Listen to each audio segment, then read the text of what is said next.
So today, I will show you how to edit author name in Mendeley. First, click on the reference you want to edit in your library.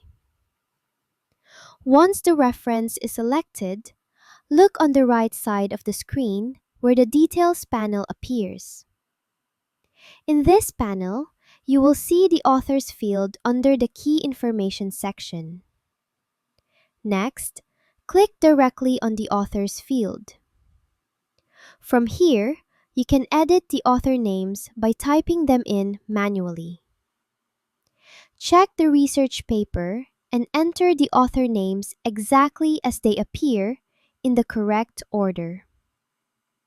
You can add multiple authors if needed, including several names for one reference. After you finish editing the author names, click outside the field or return to your library.